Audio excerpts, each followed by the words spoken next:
나오는 얘기가 업무방해, 위계에 의한 공무집행 방해 혐의를 좀 근거를 좀 보강을 하고 그 다음에 범죄수익은닉규제법 위반, 즉 삼성으로부터 받았던 78억이죠. 그 다음 외국환 거래법 위반, 36만 유로 은행에서 융자해서 집 산 거요. 한 4억 몇천만 원 되죠. 또 뇌물수수 등 이런 혐의를 추가해서 구속영장을 다시 청구하겠다. 라는 게 이제 언론 보도를 통해서 나오고 있는데, 김 변호사님 개인적으로 보기에 두 가지 전략이 있을 수가 있어요. 이걸 보강해서 청구하는 방법이 있고, 아니면, 야, 이거 청구했다. 이번까지도 기각되면 정말 재판 물 건너가는 거 아니냐. 이런 우려 때문에 구속영장을 청구하지 않고 불구속 재판을 진행하면서 재판 과정에서 만들어진 그 증거들을, 지금 미리 증거 노출시켜야 되면 전략에 노출이 되잖아요. 만들어진 증거들, 찾아낸 증거들을 갖고 법정에서 그 승부를 보는 어느 쪽으로 갈 것 같아요? 검찰 전략이. 일단요, 영장 청구 범죄 사실에 대해서는 더 보강 수사를 한다 하더라도 영장은 발부될 가능성이 없어요. 그래서 그 영장 범죄 사실만 한정해서는 영장을 재청구하지 않을 겁니다. 왜냐하면 영장 기각서에는 명백히 나와 있잖아요. 증거 다 있다. 증거 이미 다 확보하고 있다. 그런데 가담 정도가 경미하다 그래서 검찰 자체에서 영장 청구 범죄 사실만 가지고는 하지 않고 일부 이제 추가된 범죄 사실 가지고는 영장을 재청구할 가능성이 있어요. 근데 추가된 범죄 사실을 거기다가 잘 집어넣고 거기다 소명을 또 잘해야 하거든요. 근데 소명이 쉽지 않다는 거죠. 왜냐하면 최순실 씨하고 다 거래를 한 거기 때문에 그 부분 이제 쉽지 않은데, 근데 이제 정유래에 가는 부분요, 구속하고 구속하지 않느냐도 중요하지만 더 중요한 부분이 있어요. 어떤 부분이냐면, 지금 예를 들어서 뇌물과 관련된 부분에 있어서 삼성에 굉장히 막강한 변호인단 있지 않습니까? 그 변호인단하고 지금 특검하고 엄청나게 지금 법정에서 전쟁이 벌어지고 있어요. 그 전쟁을 벌어지고 있다는 것은 특검이 무조건 유리하다, 그렇게 볼 수 없는 측면이 있거든요. 그런데 정유라가 어떠한 계속적인 수없이 조사를 하다 보면 처음에 귀국할 때 그런 얘기만 하겠죠. 그렇지만 여러 가지 정황들, 예를 들어서요, 본인이 계약서를 썼다는 거 아니에요. 근데 위에 포스트잇을 가렸다고 하는데 그건 말이 안 되는 거 아니에요? 그러면 어떤 내용을 들었느냐? 그러면 6명 중에 1명이었다. 그러면 6명 중에 1명이라는 걸 누구한테 들었느냐? 그래 파고 들어가는 거죠. 그러다 보면 삼성이나 박근혜 대통령, 최순실과 관련된 대목이 나올 수 있죠.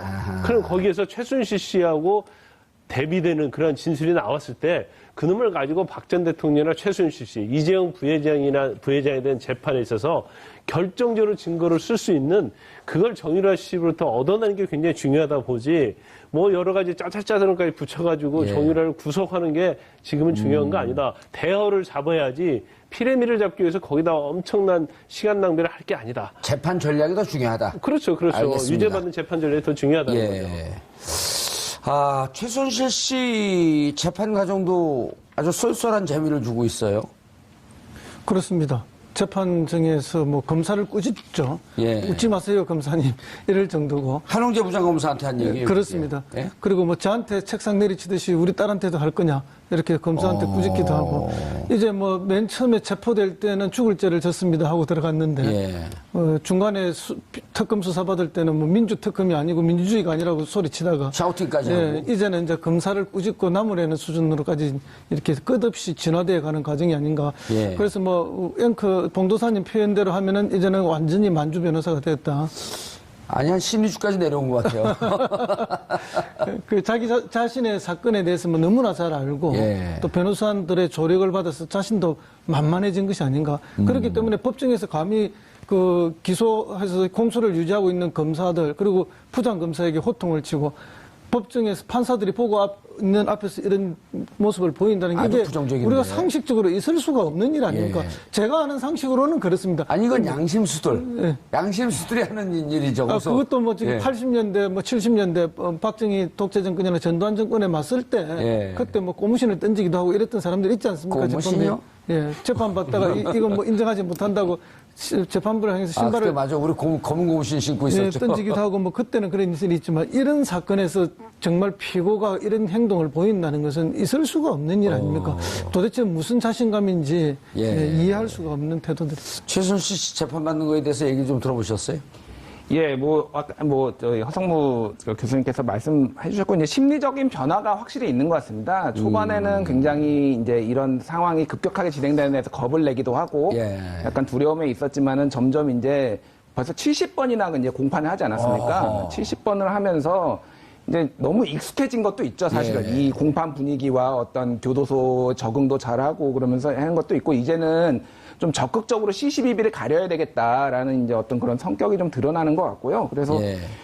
그렇게 이제 어차피 이제 형을 이제 받는 거는 어느 정도 확정인 것 같고, 다만 이제 형량의 문제인 것 같은데 좀 더 강하게 주장을 하면서 자신의 억울함을 알려야 되겠다라는 이제 전략의 변경인 것 같은데, 이제 여기에서 가장 약한 고리는 사실 정유라 씨거든요. 예. 거기에서도 이제 그 7년 구형을 받았을 때도 눈물로 호소하면서 유라가 이제 바르게 살 수 있게 되길 바란다 이러고 해서, 사실은 이제 정유라 씨의 구속 문제가 어떻게 보면은 꼭 그것 때문에 구속을 시켜야 된다는 건 아니지만은 굉장히 최순실 씨하고 이 어떤 그 수사하고도 연관이 있을 수밖에 없는데, 좀 이렇게 기각이 되면서 좀 아쉽게 됐죠. 예. 예. 그 노승일 K스포츠 재단 부장이 오늘 최 씨가 삼성 돈을 먹으면 탈이 없다. 박 전 대통령과 친한 언니 사이다. 이건 다른 재방송에 나와서도 노승일 씨가 증언을 한 내용인데, 정유라 씨가 들어올 때 노 부장이 뭐라 그랬냐면, 삼성과의 관계에 있어서 그 3개월 동안 독일에 있으면서 노 부장이 물어봤답니다. 유라야, 너 독일의 생활이 힘들지 않니? 그러니까 뭐가 힘들어요? 삼성에서 집도 사주고 말도 사주고 삼성이라고 분명히 얘기했다는 겁니다.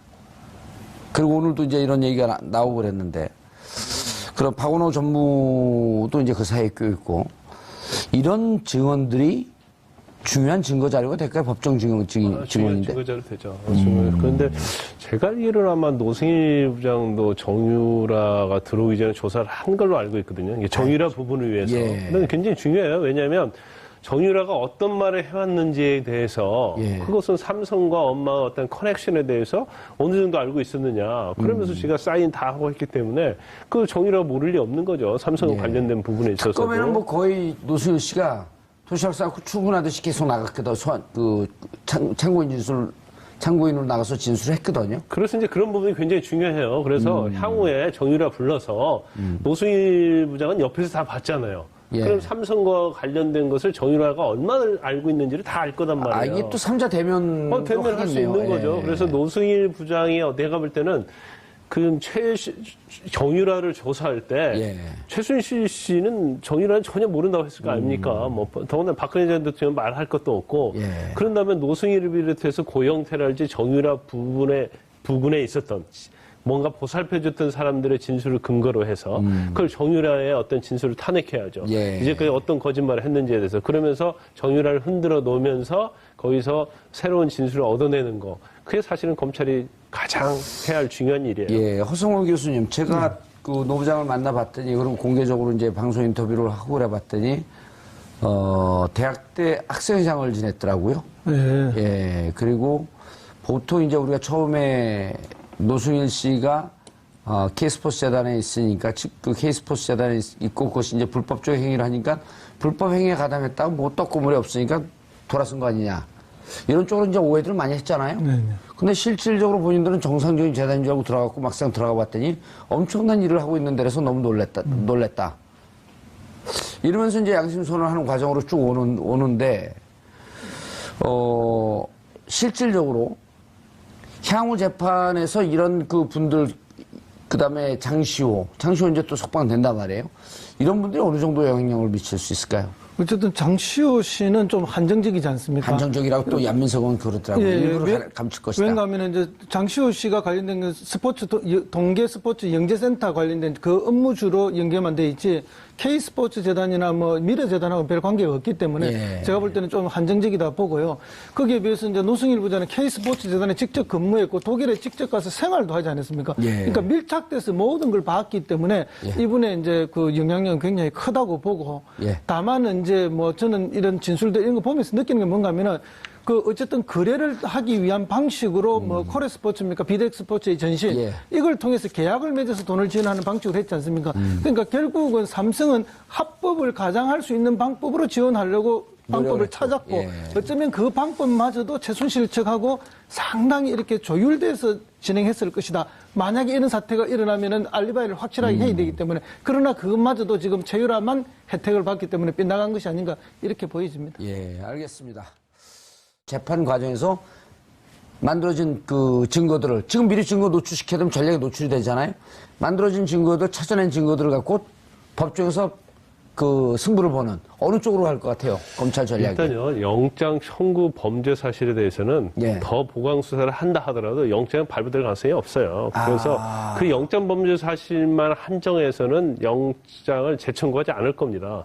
왜냐하면 영장 기각서에는 명백히 나와 있잖아요. 증거 다 있다. 증거 이미 다 확보하고 있다. 그런데 가담 정도가 경미하다 그래서 검찰 자체에서 영장 청구 범죄 사실만 가지고는 하지 않고 일부 이제 추가된 범죄 사실 가지고는 영장을 재청구할 가능성이 있어요. 근데 추가된 범죄 사실을 거기다가 잘 집어넣고 거기다 소명을 또 잘해야 말이 안 되는 거 아니에요? 그러면 어떤 내용을 들었느냐? 그러면 6명 중에 1명이었다. 그럼 6명 중에 1명이다. 그걸 누구한테 들었느냐? 그리고 파고 들어가는 거죠. 그러다 보면 삼성이나 박근혜 대통령 최순실 씨와 관련된 대목이 나올 수 있죠. 그럼 거기에서 최순실 씨하고 대비되는 그런 진술이 나왔을 때 그놈을 가지고 박 전 대통령이나 최순실 씨, 이재용 부회장에 대한 재판에 있어서 결정적으로 증거를 쓸 수 있는 그걸 정유라 씨로부터 얻어내는 게 굉장히 중요하다 보지 뭐 여러 가지 짜잘짜잘한까지 붙여가지고 정유라를 구속하는 게 지금은 중요한 거 아니다. 대허를 잡아야지 피레미를 잡기 위해서 거기다 엄청난 시간 낭비를 할 게 아니다. 재판 전략이 더 중요하다. 그렇죠. 알겠습니다. 유죄받는 재판 전략이 더 중요하다는 거죠. 최순실 씨 재판 과정도 아주 쏠쏠한 재미를 주고 있어요. 그렇습니다. 재판정에서 뭐 검사를 꾸짖죠. 웃지 마세요, 검사님. 이럴 정도고. 한홍재 부장검사한테 한 얘기예요. 그렇습니다. 그리고 뭐 저한테 책상 내리치듯이 우리 딸한테도 할 거냐. 이렇게 검사한테 꾸짖기도 하고. 이제 뭐 맨 처음에 체포될 때는 죽을 죄를 졌습니다 하고 들어갔는데 중간에 특검 수사 받을 때는 뭐 민주특검이 아니고 민주주의가 아니라고 소리치다가 샤우팅까지 하고. 이제는 이제 검사를 꾸짖고 나무라는 수준으로까지 이렇게 끝없이 진화되어 가는 과정이 아닌가. 그래서 뭐 앵커 봉도사님 표현대로 하면은 이제는 완전히 만주 변호사가 됐다. 아니, 한 심리주까지 내려온 것 같아요. 그 자기 자신의 사건에 대해서 뭐 너무나 잘 알고. 나오는 얘기가, 업무방해, 위계에 의한 공무집행 방해 혐의를 좀, 근거를 좀 보강을 하고, 그 다음에, 범죄수익은닉규제법 위반, 즉, 삼성으로부터 받던 78억이죠. 그 다음 외국환거래법 위반, 36만 유로 은행에서 융자해서, 집 산 거요. 한 4억 몇 천만 원 되죠. 또 뇌물수수 등 이런 혐의를 추가해서 구속영장을 다시 청구하겠다.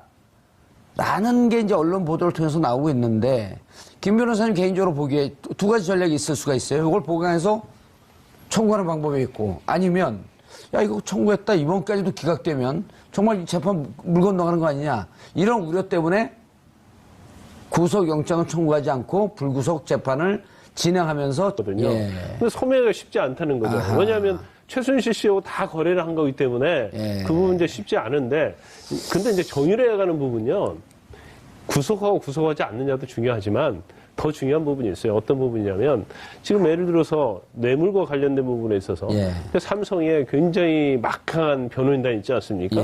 그 변호인단하고 지금 특검하고 엄청나게 지금 법정에서 전쟁이 벌어지고 있어요. 그 전쟁을 벌이고 있다는 것은 특검이 무조건 유리하다 그렇게 볼 수 없는 측면이 있거든요. 그런데 정유라가 어떠한 계속적인 수없이 조사를 하다 보면 처음에 귀국할 때 그런 얘기만 하겠죠. 그렇지만 여러 가지 정황들, 예를 들어서요, 본인이 계약서를 썼다는 거 아니에요. 근데 위에 포스트잇을 가렸다고 하는데